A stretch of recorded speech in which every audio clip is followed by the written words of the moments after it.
मुझे वर की नई खुशियों की तलाश थी। देखो तो लगता है कि 1 सप्ताह पहले इसकी सगाई टूटी है। कैसे खुशी से झूमती हुई जा रही है। रचना नंदिनी से बोली, अब कर भी क्या सकती है, जो हुआ उसे स्वीकार तो करना ही पड़ेगा। फिर भी इतना खुश, जैसे सगाई टूटी ना हो, शादी पक्की हो गई हो। रचना नंदिनी से बोली, छोड़ो भाई, हमें क्या, जिसकी समस्या वो जाने, कहकर दोनों अपने अपने घरों में चली गई। रचना और नंदिनी बात कर रही हैं रश्मि के बारे में।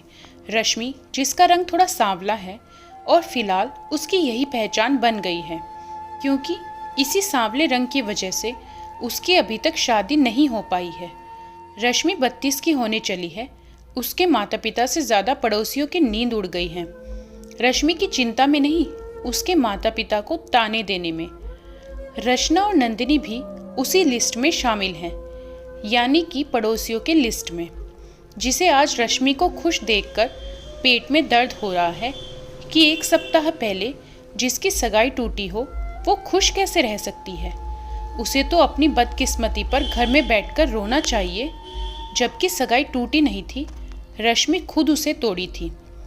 हुआ यूं कि ढेरों रिश्ता देखने के बाद और लड़के वालों से रश्मि को नकारने के बाद एक रिश्ता आया था, मनोज का। मनोज के माता पिता रश्मि को देखकर पसंद किए थे। मनोज भी साथ में था और सबको लड़की पसंद आई।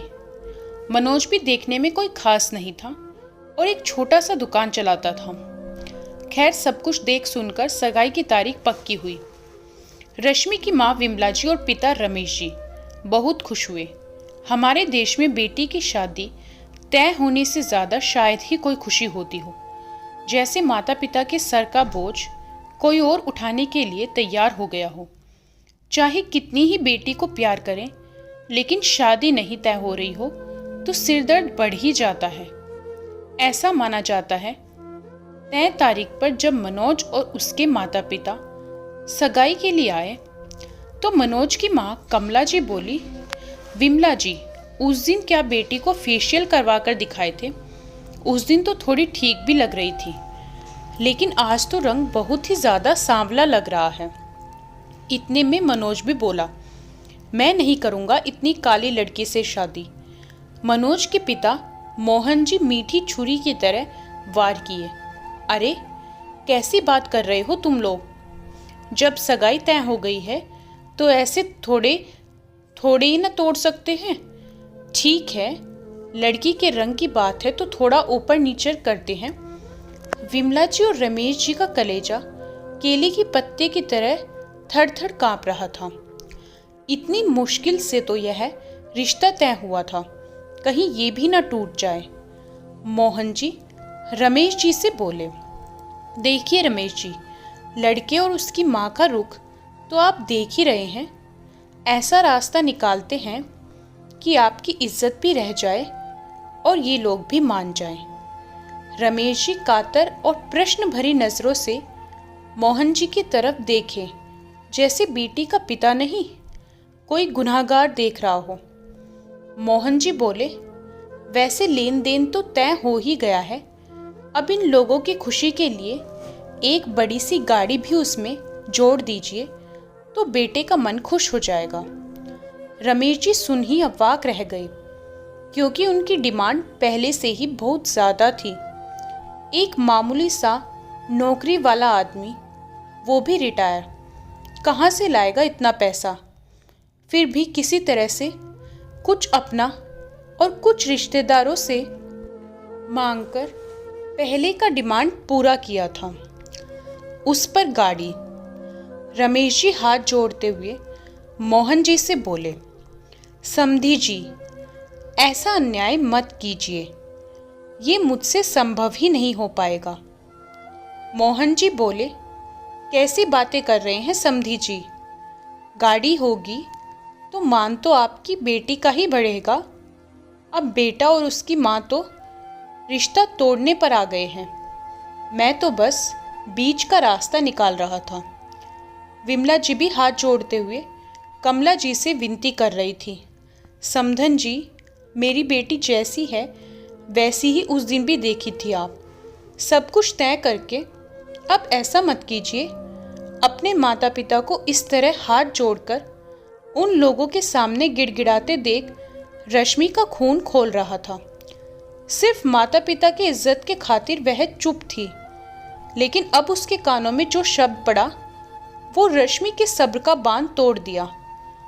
मोहन जी रमेश जी से कह रहे थे, या तो आप गाड़ी दीजिए, नहीं तो आप भूल जाइए अपनी काली कलूटी बेटी की शादी। रश्मि आई और मोहन जी से बोली, बिल्कुल ठीक कहा आपने, भूल जाइए अपने इस बेवकूफ़ सा दिखने वाले बेटे की शादी। आप क्या सगाई तोड़िएगा, मैं खुद ये सगाई तोड़ रही हूँ। मम्मी पापा, क्या मैं आप लोगों पर इतना बोझ बन गई हूँ कि आप लोग हाथ जोड़कर अपना बोझ इनके माथे थोपना चाहते हैं? कैसी बात कर रही हो बेटी, हम लोग तो तुमसे बहुत प्यार करते हैं। रमेश जी बोले, तो फिर इन लोगों के सामने आप लोग हाथ जोड़कर अपने प्यार का अपमान क्यों कर रहे हैं? जो लोग लड़की के संस्कार का रंग न देखकर लड़की का चेहरे के रंग के आड़ में अपने लालच का रंग दिखा दिया, आप उन लोगों से रिश्ता जोड़ना चाहते हैं? विमला जी बोली, बेटी चुप कर, ऐसी बातें नहीं करते। क्यों ना करूं मैं? बेटी में जन्म ली हूं इसलिए, या मेरा रंग सांवला है इसलिए, या आप लोग एक बेटी के माँ बाप हैं इसलिए? कारण तो बताइए। आप लोगों का अपमान सहकर चुप रहने का? मोहन जी और कमला जी बोले, हमें नहीं करना ऐसी लड़की से शादी। अच्छा हुआ शादी से पहले ये पता चल गया, शादी के बाद पता नहीं क्या करती। सही कहा आप लोगों ने, अच्छा हुआ शादी के पहले आप लोगों का लालची रंग सामने आ गया, पता नहीं शादी के बाद क्या करते आप लोग। रश्मि जवाब दी, चुपचाप निकल जाइए मेरे घर से, नहीं तो अभी थाने में जाकर दहेज मांगने के लिए केस कर दूंगी।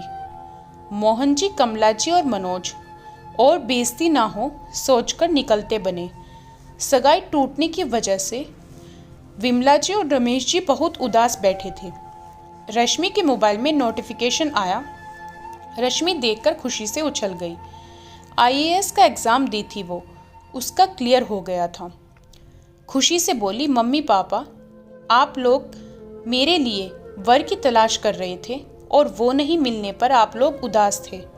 मुझे तो कामयाबी तलाश कर रही थी, मुझे वर की नहीं खुशियों की तलाश थी, वो मेरी पूरी हो गई। विमला जी और रमेश जी को भी बहुत गर्व हुआ अपनी बेटी की उपलब्धि पर। आज रश्मि उसी काम से खुशी खुशी ऑफिस जा रही थी, जिसे देखकर पड़ोस ने बात बना रही थी। दोस्तों, ये कहानी आपको कैसी लगी कमेंट करके बताएं। वीडियो को लाइक करें, शेयर ज़रूर करें, चैनल को सब्सक्राइब करना बिल्कुल ना भूलें।